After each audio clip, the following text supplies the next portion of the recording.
Hello students, welcome to the my YouTube channel Saral Ganit. आज मैं लेकर आया हूं आपके लिए त्रैमासिक परीक्षा 2023 कक्षा 10वीं विषय गणित के पेपर के वस्तुनिष्ठ प्रश्न का हल। आइए देखते हैं हम आज का पेपर। पहला प्रश्न, सही विकल्प चुनकर लिखिए।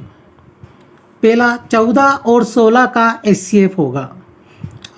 ऑप्शन है आ में 3, बा 4, स 2, द 5। तो सही उत्तर इसका है स 2। दूसरा प्रश्न है, यदि द्विघात बहुपद 2x वर्ग माइनस 8x प्लस 6 के शून्यक अल्फा और बीटा हो तो अल्फा प्लस बीटा का मान होगा। तो इसका सही उत्तर है स 4।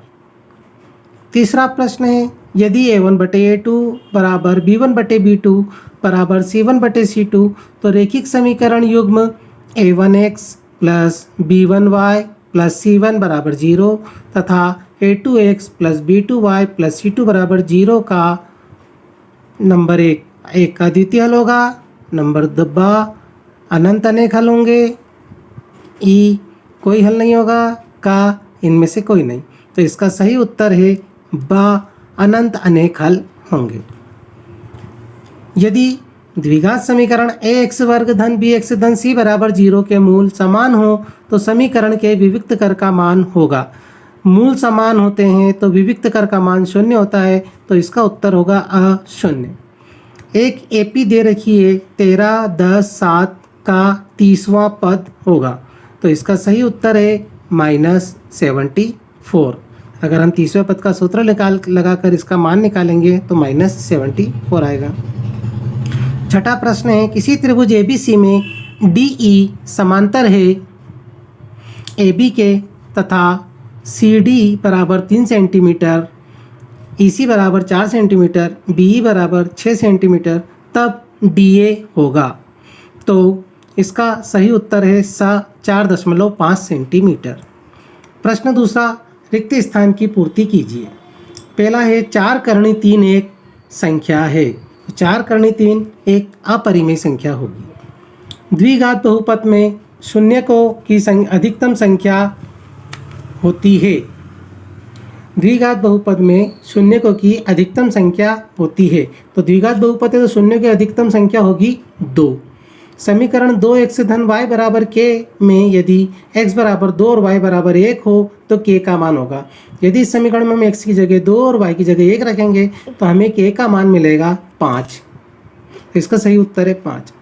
एक समीकरण px बराबर 0 जहाँ px घात 2 का बहुपद हो तो समीकरण कहलाती है, तो वह कहलाएगी द्विघात समीकरण। इसका सही उत्तर है द्विघात। पांचवा है, यदि ABC समांतर श्रेणी में है तब B को A और C का कहते हैं। समांतर माध्य, गुणोत्तर माध्य। तो इसका सही उत्तर है समांतर माध्य। B को हम A और C का समांतर माध्य कहेंगे। छठा, समरूप त्रिभुज के संगत कोण होते हैं बराबर या असमान। तो इसका सही उत्तर है बराबर। समरूप त्रिभुज के संगत कोण बराबर होते हैं। आइए अब हम देखते हैं प्रश्न क्रमांक 3, सत्य असत्य लिखिए। एक प्राकृत संख्या का अभाज्य गुणनखंड उसके गुणनखंडों के क्रम को छोड़ते हुए अद्वितीय होता है। तो यह सही है, सत्य है। दूसरा है ax धन b बराबर 0 एक द्विघात समीकरण है। यह असत्य है क्योंकि यह एक रैखिक समीकरण है। यह असत्य है। यदि एक त्रिभुज के दो कोण एक अन्य त्रिभुज के क्रमशः दो कोणों के बराबर हो तो त्रिभुज समरूप होते हैं। बिल्कुल सत्य है। कोण कोण समरूपता से दोनों त्रिभुज समरूप होंगे। आइए अब देखते हैं हम इसके पीछे। चौथा प्रश्न है, 1/2 एक परिमेय संख्या है। ये असत्य है क्योंकि 1/2 अपरिमेय संख्या है। एक बहुपद Px के शून्यक उन बिंदुओं के x निर्देशांक होते हैं जहां y बराबर Px का ग्राफ x अक्ष को प्रदर्शित करता है। यह भी सत्य है। अगला प्रश्न है हमारा, द्विघात समीकरण 2x वर्ग माइनस 4x धन 3 का विविक्त कर 8 है। जी नहीं, इसका विविक्त कर -8 होगा, तो यह भी हमारा असत्य है। अब आइए हम सही जोड़ी पर देखते हैं। 81 और 27 का एलसीएम होगा, A0 B9 C81, तो इसका उत्तर सही उत्तर है सी 81। रैखिक बहुपद की घात होती है, रैखिक बहुपद की घात होती है 1, तो इसका सही उत्तर है D 1, ये सी है D 1। तीसरा प्रश्न है x धन 2 y धन 3 बराबर 0 में यदि x बराबर 0 तो y बराबर क्या होगा। तो इसमें अगर हम x बराबर 0 रखेंगे तो y का मान -3/2 आएगा, तो इसका सही उत्तर है e -3/2। द्विघात समीकरण x वर्ग -1 बराबर 0 के मूल, तो इसके जो मूल होंगे वो होगा f वाला आंसर है 1 -1। समांतर श्रेणी का nवां पद, इसका सही उत्तर है g वाला, g a n बराबर a प्लस n-1 d। सभी वर्ग होते हैं समरूप, तो इसका उत्तर होगा h समरूप। आइए अब हम प्रश्न क्रमांक 5 पे चलते हैं। एक शब्द एक वाक्य में उत्तर दीजिए। पहला प्रश्न है, यदि किसी द्विघात समीकरण के विविक्त कर का मान धनात्मक हो तो उस समीकरण के मूलों की प्रकृति कैसी होगी। तो इसका सही उत्तर है, इसका उत्तर आएगा मूल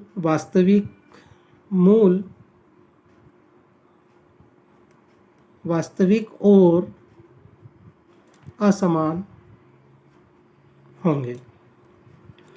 5, 7, 9 डेश 41 में पदों की संख्या बताइए। तो इसका सही उत्तर है 19 पद। इसमें 19 पद होंगे। क्या सभी समद्विबाहु त्रिभुज समरूप होते हैं? नहीं, सभी समद्विबाहु त्रिभुज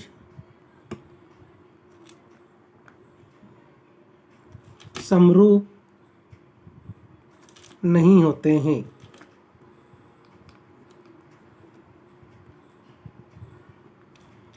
अगला प्रश्न है, द्विघात बहुपद x वर्ग धन 7x धन 10 के शून्यकों का योग लिखिए। तो इसके शून्यकों का योग का सूत्र है -b/a, तो शून्यकों का योग होगा -7। रैखिक समीकरण y बराबर mx धन 3 में यदि x बराबर -2 और y बराबर 5 हो तो m का मान, तो इसका m का मान होगा -1। संख्या 5005 के अभाज्य गुणनखंड लिखिए। संख्या 5005 के अभाज्य गुणनखंड लिखिए।